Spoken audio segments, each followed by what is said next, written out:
The start of pre-season is just days away. We take on Kingstonian at home on Friday the 4th of July at a revamped SB Stadium. I cannot wait for that one. But of course, I thought before we go into that game and make that vlog way too long, I'll give you a squad update video now rather than later, and keep you guys up to date with who we've signed, who's left and who's staying on for the 25-26 season.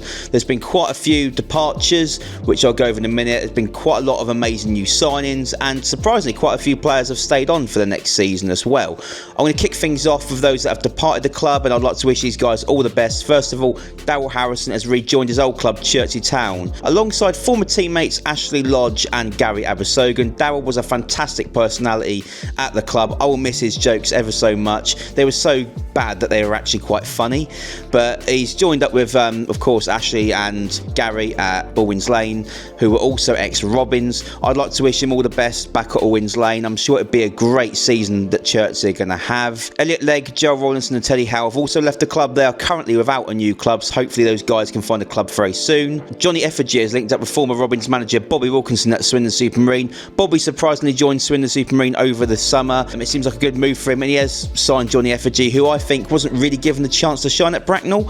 He had certainly good potential at the club. For whatever reason, he wasn't given the chance like he was at Basingstoke as well, unfortunately for him. But hopefully, dropping down a level, hopefully he gets a chance to shine at step 4. Forward Dan Roberts has dropped a level to step 4, just like Johnny, but he has joined Isthmian South Central side Southall, another club looking to push for step 3 football. He scored plenty of goals for us, Dan Roberts, and I'm sure he will do the same again at step 4. And lastly, Liam Tack has joined newly promoted Uxbridge in the Southern League Premier South, also joining more former Robins players, including Mark Scott, the goalkeeper, and maybe another player as well. Oh, that's it, Usu has gone there as well. So Uxbridge building a good side for their first stint at step 3, and I'd like to wish Liam Tack all the best, and maybe we'll see some last minute tacky limbs. Staying at the club, we have got 2 players on 2-year contracts that have been signed, Seb Bowerman and Gabe George. Of course, Seb Bowerman played step 1 football with Dorking Wanderers last season and the year before that. He's a great little player,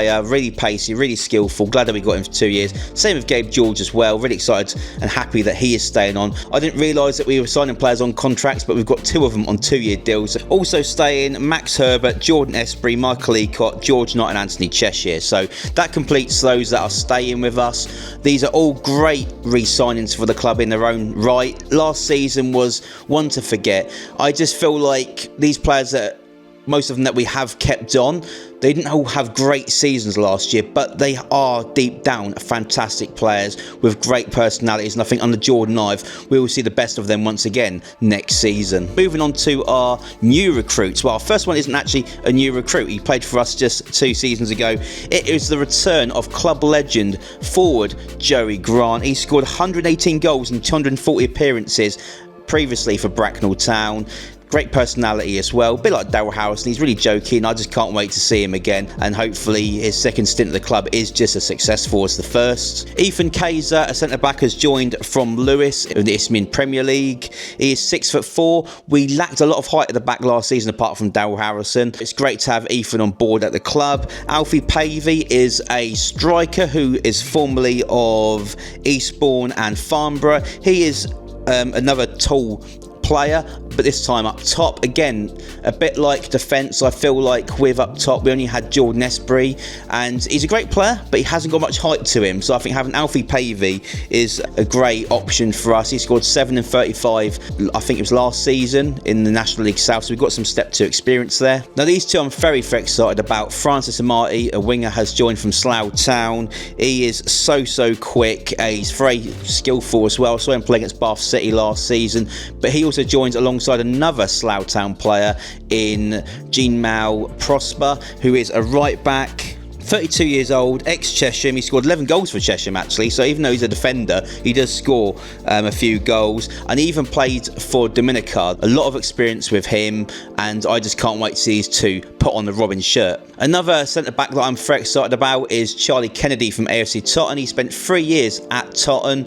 The first season they won the Southern League Division 1 South in 22-23. The second season they lost the playoff final at home to Salisbury on penalties. And of course last season they gained promotion from Step 3, finally making Step 2. I don't think he was playing in the playoff final that I attended, but another strong centre-back with what I've been told is a great personality. He sounds like he's a very strong player. So once again, I'm very excited about this signature. And lastly, we have got Michael Class, who is a central midfielder. He's 26 years old. He made 27 appearances for Aldershot in the National League. That is Step 1. He's also ex-Eastbourne and Worthing, and he's made 12 appearances for Southend. I think he might have played a few games in the EFL. I'm not too sure. I might be wrong with that. I haven't checked my facts there. But Michael Class as well is another fantastic signing that I'm really excited by. And that is pretty much it for the signings going into pre-season. So I just want to say that pre-season things can change. Players that we have signed might suddenly leave in pre-season. It might not work out for whatever reason, and of course that can happen during the course of the season. However, the players and the squad that we've built so far this summer, the squad that we got, we should be pushing for promotion easily. I think playoffs is certainly doable. The title is again doable, but there's just so many other good sides in this league this year. We got Gloucester, Wharton Hersham, Weymouth, Dorchester. There's just so many quality sides in this league that it's going to be very tight at the top. I think Jordan Ivor will be under a lot of pressure, but he is well backed by the supporters, certainly by me as well, and I just can't wait for us to get the ball rolling. These signings have been nothing short of excellent. There's a lot of Step 1 and Step 2 quality. Previously, when the club first made it to Step 3 in 22-23, Bobby Wilkinson signed a lot of the best players from Step 4, and they almost got promoted in the end with Dodds and Withers to Step 2. So you don't always need to sign Step 1 and 2 players, but the ones that we have signed have a great history already, and I really do think these are quality players that we need. But that is it. So let me know in the comments down below how your team is doing over the summer for transfers if you aren't a Bracknell supporter. And if you are a Bracknell supporter, are you happy with the signings? If you're not happy with the signings, I don't know what you're on, to be honest with you. But thank you as always for watching, and I'll see you guys very soon.